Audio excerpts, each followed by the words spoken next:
Hello. How are things tonight? Great. I was out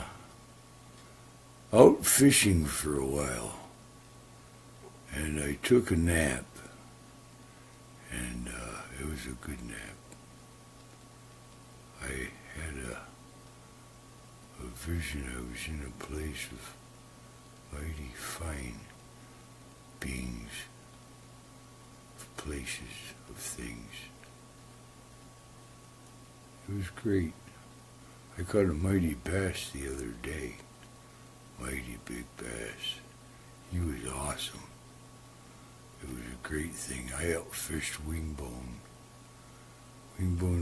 WingBone must be letting his guard down and having a little compassion for old 2FEATHERS. I think he's showing that he has a little love in his heart for old 2FEATHERS, even though he acts really rough and tough. You know, like,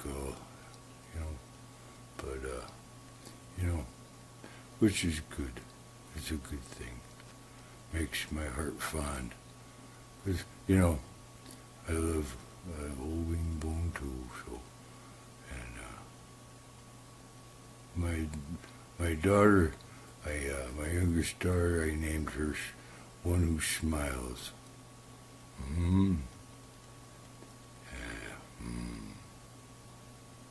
Yep, One Who Smiles. She makes me laugh. She makes my heart grow good. I wish I could see her more. That's all. I named her. She has a daughter I've not met yet, and I have named her Seldom Seen. And her sons I have named Stands Tall and Finds a Way and Quiet One. They're good boys, good grandsons to old 2FEATHERS. I'm proud of them. Proud of them. Yep. I want to tell you a story about a weasel. He was out in the woods there, and a big old raccoon came lumbering by, He wasn't just the sharpest tool in the shed, He was walking by, and the weasel goes, "Hey, you looking for something to take home for supper tonight?" And the raccoon goes, "Well, I got some corn, and I got 3 ears of corn. I got 2 fish, So the weasel goes, "Well, you know what I got? I got a beautiful rabbit. Yeah, I'd trade that wonderful rabbit I've got for them 2 fish and that corn. I don't know, do you got any more? Because that rabbit's beautiful. It's wonderful. It's a gorgeous rabbit. It's killed today. It's just beautiful. Hey, Mr. Coon, where do you live anyway, He goes, "I live down past the waterfalls, past the rock ledges, up in a big pine tree, He goes, "That's where I live." And the weasel goes, "Oh, geez," he goes, "I live the other way. I live up there by the old the Great Divide up there, He goes, "I'd have to, what I could do there, I could run the fish there and the corn home to my old lady and the kiddies and grab that rabbit and bring it right back to you in a flash. That way you could get home to your lovely wife there and your babies and take that rabbit home to them, and everything would be all hunky-dory." He goes, "Well, I guess it'd be okay, I guess, sir." "Okay, yeah, okay. It would be all right, I guess." So the weasel snickers, and he grabs the fish and the corn. Away he goes.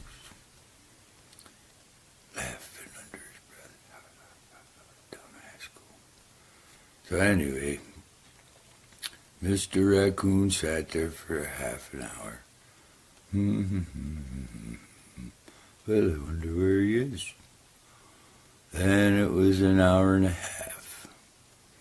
Well, geez, I hope nothing happened to Mr. Weasel. I hope nobody hurt him, or I hope he's all right. Oh, I hope Mr. Weasel's all right. I hope nothing happened to him. Then it was 2 hours. And then 2.5 hours. And all this time, Mr. Coon thought something happened to Mr. Weasel. Oh, boy, I hope he's all right. I hope everything's all right. I'm not worried about the rabbit. Oh, poor Mr. Weasel.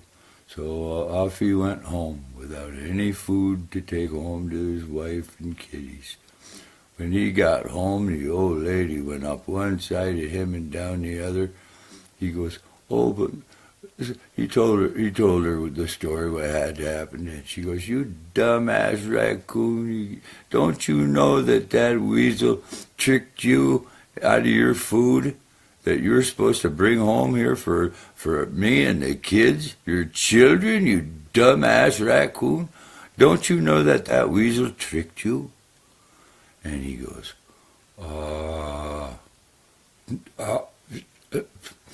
you dumbass raccoon, what the hell? She snapped like a twig. Oh, she started winging things, throwing things, and all of us, she goes, so she got all dressed. She put her shawl on, granny glasses, and got all dressed up with a cane like she's an old woman raccoon, you know. And he told her about where he met that weasel at. So she went out. Look, she's going to find that weasel. She went out. She's looking. She got about the place there. He got shanghaied there by the weasel. She started smelling and listening and walking and smelling and listening and walking.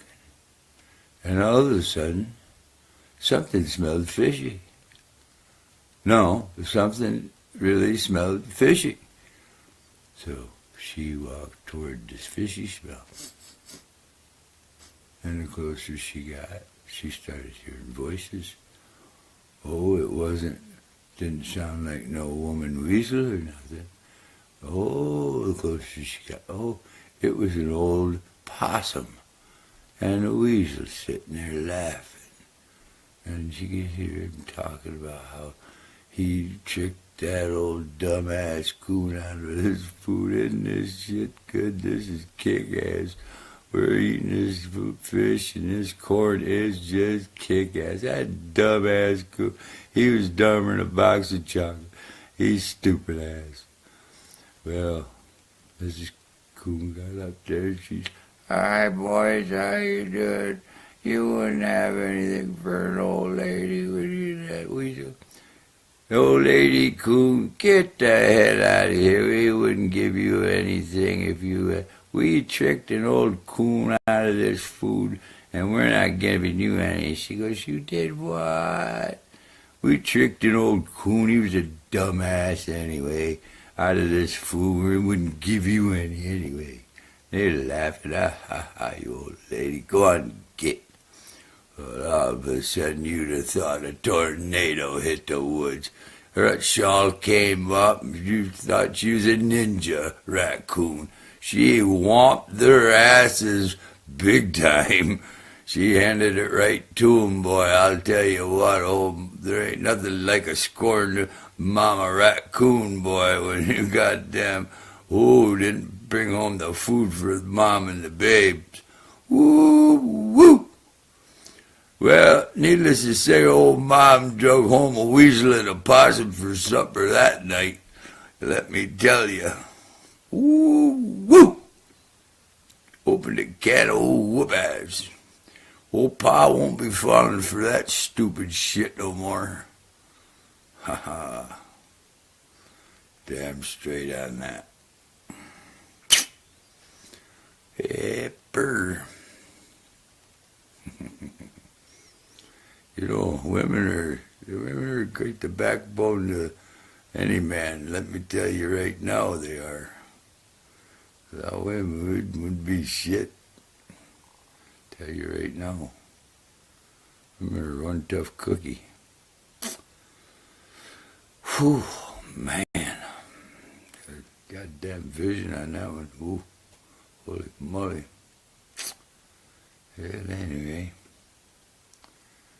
Yeah. I do tell. I've been out. I got back from the buck ass and afraid there an old stinging nettle called, old passion flower's daughter, stinging nettle called there, and wanted to know why. She said I looked pretty good in that loincloth and stuff, and I said, well, really? Why don't you come on over? I'll take her right off and give it to you. And she came over and we went right around there to the maypole or whatever you're going to call her. Yep, old stinging nettle. Yep. I told you she got old two daughters, trout lily and skunk cabbage. Yeah. They're in their 30s. They ain't a bad, rodo either. Yep, they're old passion flowers. Offspring, there they are. Yep. Passion flower. She made me the man I am today. Passion flower. Yep. Yep. Still hear the old the Stinky Ticks there song there, old 2FEATHERS coming on. Yep. Stinging nettle for 2FEATHERS coming on. Yep. Well, anyway, be good to everybody, and everybody will be nice to you. If they ain't, they're bungholes. Yep, they're assholes, so screw them. They ain't worth your time or your day. You can only be nice for so long to some people. Some people ain't worth a hair on your ass. So, put the lighter right to them. Woof. Screw them. They're assholes. They make more every day. It's a shame, too, because, I'm always trying to be good to everybody, and they'll be good to you. Well, it ain't quite that way all the time. But, you try. You try hard. Okay. Hey, tell them all 2FEATHERS gives the words of wisdom, and demons, be gone!